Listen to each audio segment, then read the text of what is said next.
ना, it's not just related to gen Z. अभी recently Deloitte, जो कि one of the top 5 companies है अकाउंटेंसी के हवाले से, उन्होंने एक रिसर्च की थी और इस रिसर्च के अंदर उन्होंने मिलेनियल्स भी लिए थे, उन्होंने जेन ज़ी भी लिए थे और 55% यानी कह लीजिए तकरीबन हाफ के बराबर आधे लोगों का जवाब ये था कि they want to delay their marriages. और उसका रीजन वही है कि वो शादी डिले करना चाहते हैं, वो फैमिली का स्ट्रक्चर डिले करना चाहते हैं, वो इवन अपनी तालीम के सिलसिले को आगे बढ़ाने के प्रोसेस को डिले करना चाहते हैं। अब अगर आप इन तीनों चीजों को देखें, शादी को भी, फैमिली को फर्दर ग्रोथ करना, बच्चे पैदा करने को भी, और एजुकेशन को भी, तो अवामिल पीछे एक ही है और वो ये फाइनेंशियल प्रेशर कि आज हमने शादियों को इतना लग्जूरियस बना दिया है कि वो शादी इजिली अगर एक बच्ची की शादी है तो तकरीबन 1 करोड़ रुपए का खर्चा है, लड़के की शादी है तो 40-50 लाख का, और ये पाकिस्तान की एक मिडिल क्लास फैमिली के नंबर्स में बता रहा। सवाल ये है कि हमें ये जरूर सोचना चाहिए कि वो कौन सा ऐसा लम्हा था। आप सदियां उठाकर देख लें, तारीख आपको बताती है कि कभी भी शादी एक बहुत बड़ा सोशल इवेंट नहीं हुआ करती थी। लोग आपको बताते हैं, अब रसूल अल्लाह सल्लल्लाहु अलैहि वसल्लम का अगर आप दौर देखें तो आप सल्लल्लाहु अलैहि वसल्लम ने हज़रत औफ रज़ी अल्लाह ताला अन्हु से पूछा कि ये कपड़ों पे ये रंग कैसा लगा है, तो उन्होंने फरमाया कि रसूल अल्लाह मैंने निकाह कर लिया। तो दैट मीन्स कि रसूल अल्लाह सल्लल्लाहु अलैहि वसल्लम को नहीं पता था कि उनकी शादी हो गई है। यानी इतना बड़ा इवेंट नहीं है ये शादी। ये बिल्कुल ऐसे ही अगर मैं आपसे ये पूछूं कि आपने नाश्ते में क्या खाया, आप कहेंगे अंडा, चाय, पराठा। फाइन, मेरी सेहत पे क्या फर्क पड़ता है? अंडा नहीं खाया होगा तो पराठा खाया होगा, पराठा नहीं खाया होगा तो ब्रेड खाई होगी। ये इतना बड़ा मसला नहीं है। ये शादी भी इससे ज्यादा बड़ा मसला नहीं था। अच्छा, लेकिन नहीं, शादी होगी तो पूरा खानदान को इन्वॉल्व करना जरूरी है। बिल्कुल, सारे खानदान को अगर ना बुलाएं तो पुप्पो नाराज हो जाएंगी, पुप्पो ना हुई तो खाला नाराज हो जाएंगी, वो ना हुए तो मामू लाजमी नाराज हो जाएंगे। तो ये सिलसिला इसी तरह से चलता रहेगा। इन सबको बुलाए बिना शादी मुकम्मल भी नहीं होती। हमारे माँ बाप नहीं मानते हैं तो हमने क्या मानना है। लेकिन अगर एक और एस्पेक्ट पे बात करें, जिसका सोसाइटी है हमारी, हमारा कल्चर है, शादी ब्याह रसूमात, और फिर उसके बाद एक नई कपल की ज़िंदगी का आगाज़ हो जाता है। उसके बाद फिर एक प्रेशर, सोशल प्रेशर भी आ जाता है सोसाइटी की तरफ से, पेरेंट्स की तरफ से भी, बच्चे क्यों नहीं हो रहे, और फिर उसके बाद अपना घर बनाना, जॉब अच्छी होना, ये बहुत सारे अवामिल है। लेकिन इसके अंदर एक और चीज़ भी है, जो हमारे इन्फ्लुएंसर्स इस वक्त बने हुए हैं, जो सोशल मीडिया के लोग भी हैं, जो टीवी स्क्रीन्स पर भी बैठते हैं, उनकी शादियों का नाकाम होना। इंडस्ट्री के अंदर बहुत सारे ड्रामास के हम देखते हैं जिसके अंदर दिखाया जाता है कि फ़लाँ ने फ़लाँ से खुला ले लिया, फ़लाँ ने फ़लाँ को तलाक दे दी, और फ़लाँ ने मोहब्बत के नाम पर ये कर दिया, फ़लाँ ने धोखा कर दिया। तो ये जो चीज़ें हैं, क्या ये भी प्रवोक कर रही हैं बच्चों को, ज़हनी तौर पर मफलूज कर रही हैं, या उनको शादी से भगा रही हैं? अभी एक रीसेंट वाक़या था डॉक्टर नबीहा का, में भी आपने सुना, वो ख़ुद भी माहिर नफ्सियात हैं बकौल उनके, और वो बताती भी हैं लोगों को शादी गुजारने के और शादी चलाने के तरीक़ाकार, और फिर वो लानत भी भेजती हैं उन औरतों पर जो कि खुला की डिमांड करती हैं या खुला लेती हैं। लेकिन अभी रिसेंटली उनके शौहर ने रिपोर्ट किया है कि उन्होंने फाइनली खुला उनसे मांग ली है और खुला ले लिया है। तो इस तरह के मामलात भी तो हमारी जेन ज़ी देख रही है अपनी आंखों से। देखिए, किसी एक पर्टिकुलर वाक़े पर, और मैं ज्यादातर शख्सियत परस्ती में जाता नहीं हूँ तो I would not quote on that, लेकिन यहाँ पर समझने वाली बात यह है कि हमने अपने नौजवानों की, चाहे वो जेन ज़ी से हैं या मिलेनियल से हैं, थोड़े एजेड भी हैं, हमने उनको एक फॉर्मूला दे दिया कि शादी को लग्जूरियस होना चाहिए। फैमिली जब आपने शुरू करनी है तब आपके पास इतना पैसा होना चाहिए, जब आपने फर्दर तालीम हासिल करने के लिए कुछ जोड़ तो इतना पैसा होना चाहिए, अब शादी कर रहे हो तो एक गाड़ी तो होनी चाहिए, अब हनीमून का खर्चा तो होना चाहिए, अब ये तो होना चाहिए। ये चाहिए क्या है?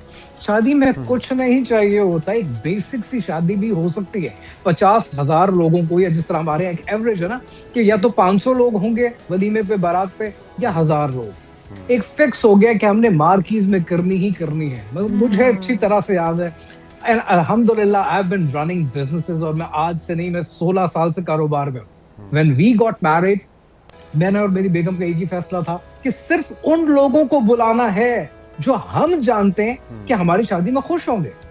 किसी अजनबी को बुलाकर, किसी दूर के रिश्तेदार को बुलाकर हमें क्या मिलेगा? लिटरली जब हमने काउंट किया ना, तो कुल मिलाकर 35 लोग बनते थे, सिर्फ 35 लोग थे, और हमने शादी कर ली।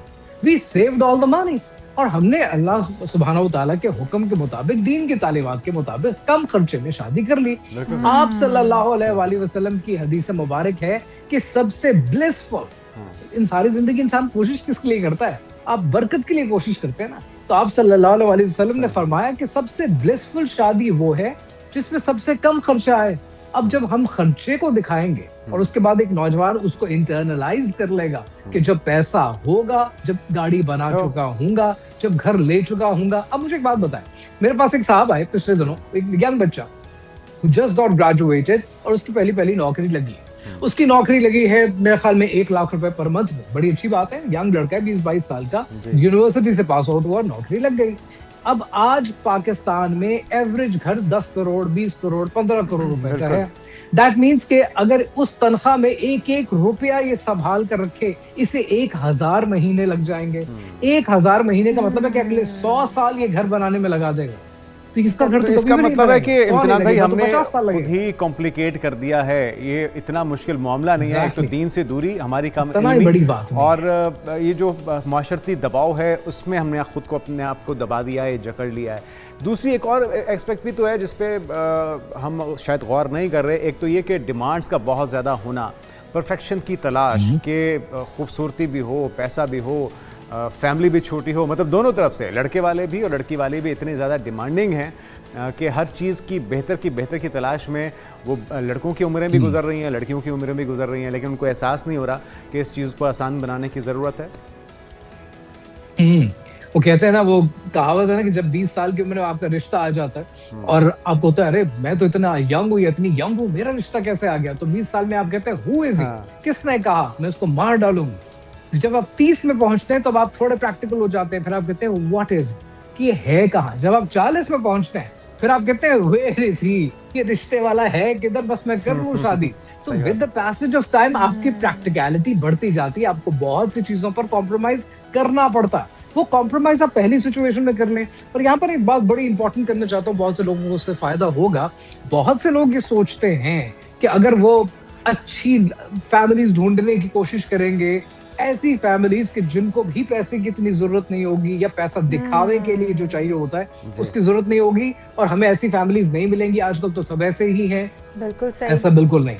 अल्लाह सुब्हानहू तआला ने हर तरह का इंसान क्रिएट किया हुआ है, आप बस गलत सर्कल में फंसे हुए। जिस दिन आप उस सर्कल से निकलेंगे, सही सर्कल में आइडेंटिफाई हो जाएंगे, आपको अच्छे लोग मिलना शुरू हो जाएंगे। अच्छा इम्तिनान भाई, इसीलिए तो हमने आज आपको जहमत दी है, क्योंकि जो पिछला सवाल था जुनैद का, अगर आपने गौर से सुना हो तो खूबसूरत भी होनी चाहिए, फैमिली छोटी भी होनी चाहिए और घर बार भी अपना होना चाहिए। ये बेसिकली हमारी डिमांड्स थी हमारे लड़के की, जो कि उन्होंने मुंह से बता दी हैं सवाल की सूरत में।